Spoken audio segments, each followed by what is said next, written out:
Alade. And anytime I'm in London, I'm chilling and listening to ABN Radio, guys. Don't flip. Don't miss it. Mwah. Listen, if Yemi Alade tells you to listen, you better do what she says, because she knows what she's talking about.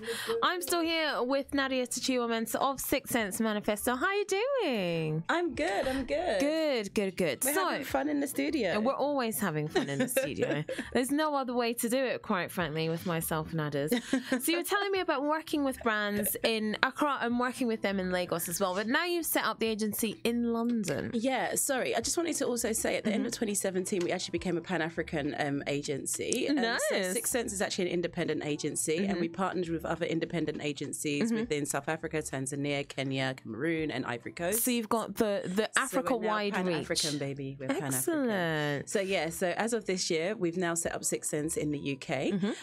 But the primary focus of Sixth Sense in the UK is slightly different to that of the one in Ghana or in Africa. With Sixth Sense UK, we're mainly focusing on working with brands to reach the Black consumers within the UK. Okay. Obviously, we've seen a few of the mistakes that leading brands have done in terms of placing Black people in their ads, and you've got the likes of Beiersdorf and Unilever and H&M and, you know, the boo-boos that they've been doing. So let's speak on that for a second. Now, there's a couple of schools of thought, if you will, about this. That's these brands do these things because they're genuinely just ignorant, because they genuinely don't have people like you and I on their marketing team who look like they're consumers, who would understand why certain things would be offensive or not offensive, certain things would work, would not work, or they could just be doing it for the Kanye West style controversy marketing. That they do these things to get a reaction. So we'll talk about the brands. What do you think? What's your take on that? I don't think it's in the interest of the likes of Unilever, Beiersdorf, and even H&M, especially Unilever and Beiersdorf. Let me just leave it there. They're very conservative brands. It's not their style to go down the controversial route to get a reaction from people. I actually think it's just pure ignorance. Okay.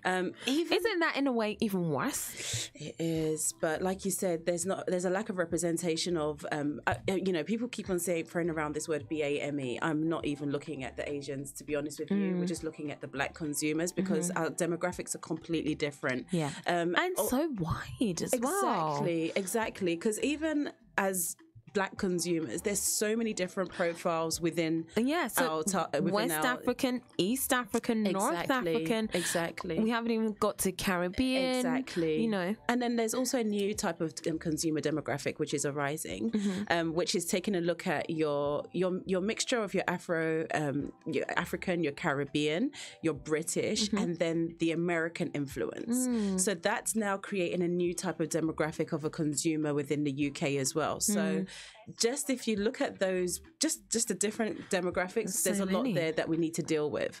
But in saying this, and I know some people are going to be like, oh, hell no, I'm going to chase after that girl and kill her. Please don't, by the way. No, please don't. Yeah, please don't. I actually think sometimes we're a little bit too sensitive, though. Nevertheless, it's still necessary for brands, I believe, to make sure that they do some test marketing on their campaigns, and also to do some research before they actually do roll out a certain campaign. I mean, one of my friends sent me a campaign in Italy, and it was for nail polish. And one of the nail polishes were Black, and it was called Negro. Yeah, I've seen this. And it was just like, really? How did you get away with that? Yeah. This is the thing. That's the sentence. You've nailed it. How did you get away with that? And at no point did anybody in the company, white or Black, think to themselves, this may not be appropriate. This one might not fly, you know? At no point did anybody think this was a bad idea. No. Wow. That's the thing. And it's sad, because we want to see Black people in adverts. We want to see ourselves being represented in these brands, so that we can draw closer to them and start using them as well. But it's a bit of a slap in the face, because you think we're in 2018. Yep. How do you get it so wrong? And why are we still having these conversations? Exactly. So now the big conversation is that a lot of these agencies now, the IPA said that more agencies now need to include BAMEs into their organizations and also in companies, etc. But then it also needs to be a rise of agencies that just know how to represent that market full stop anyway. Absolutely. I'm not sure if you heard of the recent boo-boo that Puma done with JD Sports. So basically they did a campaign or an event, an experiential event. Yes. And it was glorifying the drug world. Yeah. This is just... And it was sort of it was very strange. It was like how to get into the party. You had to, and it was it was not well done at all. And that's the thing, is that was by a young PR agency, I think. Exactly. And it was urban Words or something, and it was like just that. nah, guys, this one's not working at all. It really wasn't. What do you think brands can do better when marketing themselves to Black people? First of all, they have to be intentional. That's the first and foremost thing. We're not an afterthought. Yeah. You really need to take time to do your focus groups, have conversations with the target audience that you're trying to reach. Again, not just assume that we're all the same. With all due respect, not all Black people are urban. Yeah, exactly. So not always appreciating. Exactly. They don't necessarily listen to urban music. No. And what is urban anyway? I mean, that term doesn't sit well with me. I'm actually emphasizing urban because people would like to say Black music or Black this, and it's not Black. It's urban. It's a culture. Yeah. So they need to be a bit more intentional in that terms, in that regards. And to be honest with you, the largest sea of Black consumers are actually within London.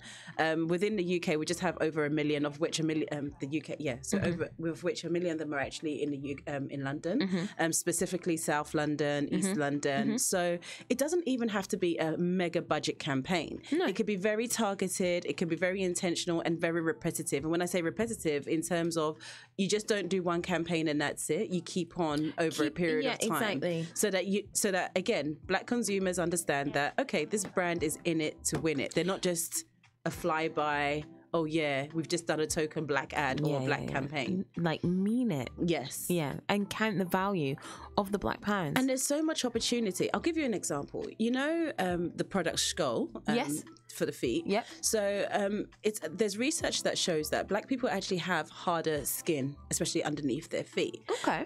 So I'm just thinking to myself, Skull should be able to be targeting, like doing intentional targeted campaigns, because we're more prone to corns, we're more prone to hard skin.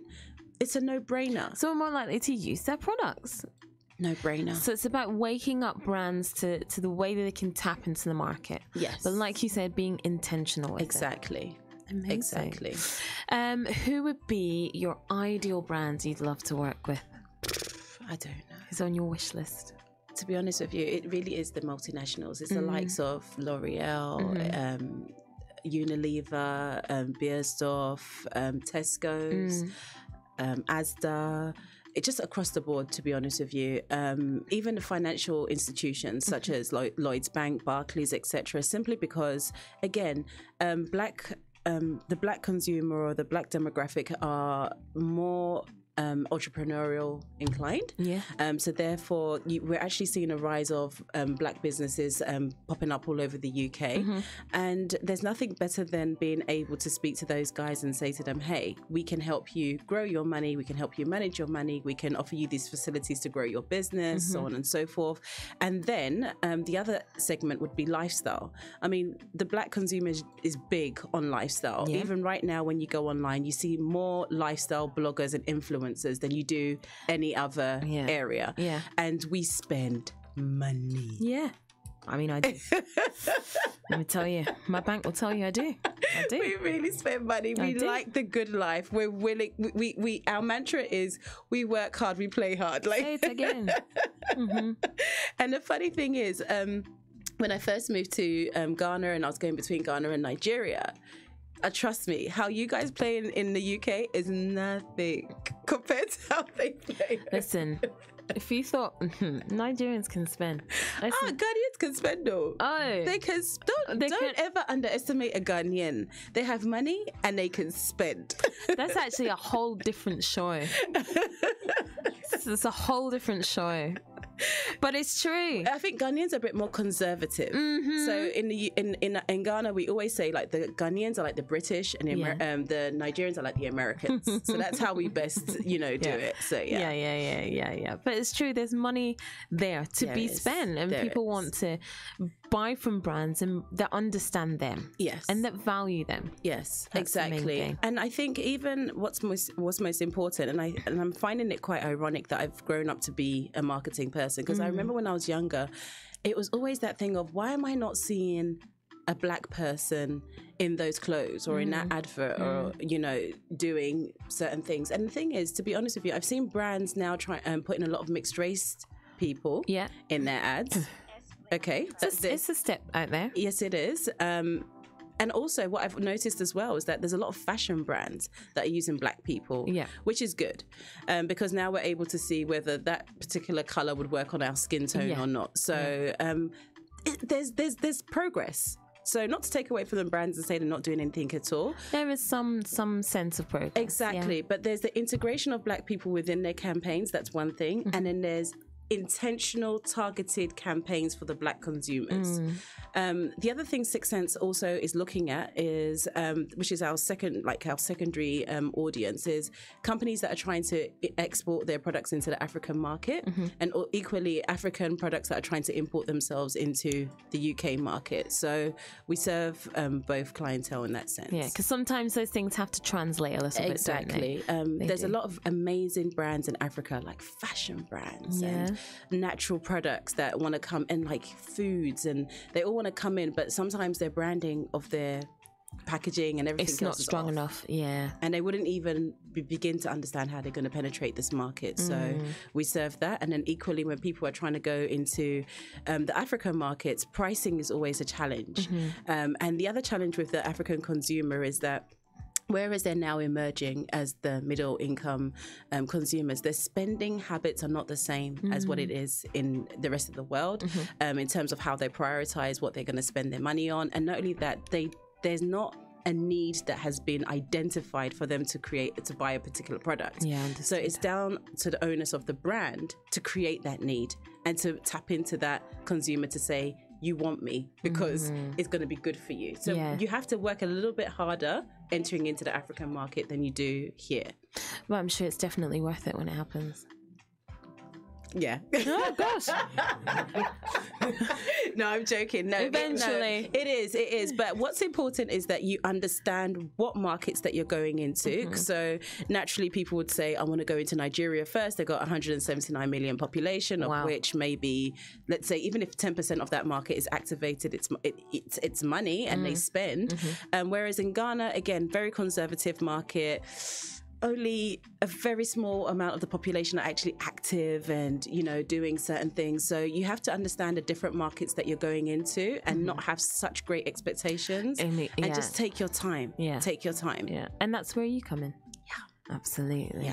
Absolutely. They have to come with their money. Get ready to spend, because Africa is expensive. Like between Nigeria and Ghana and South Africa, it's not a joke. It's expensive. Yeah, definitely. So you've set up in London now. Yes. And where can people find you if they want to engage your services? Okay, so they can find us online. They can go to sixthsensemanifesto.com/UK. So they'll find all of the information about our agency online. They can also go onto Facebook. They can find us on Sixth Sense, and also on Instagram. We're at SS Manifesto, and then you could just keep up with us or just drop us an email to speak to us. Okay, amazing. Nadia Takyiwaa Mensah, thank you so much for coming in. Oh, she didn't say it. How she's? Oh, sorry. Hold on. So sorry. Nadia Takyiwaa Mensah. Thank you so much. Thank you very much, Afua, for coming in. Come back and let us know how you're getting on. I will do. And let us know about the brands we should be looking out for. Always a pleasure. Right.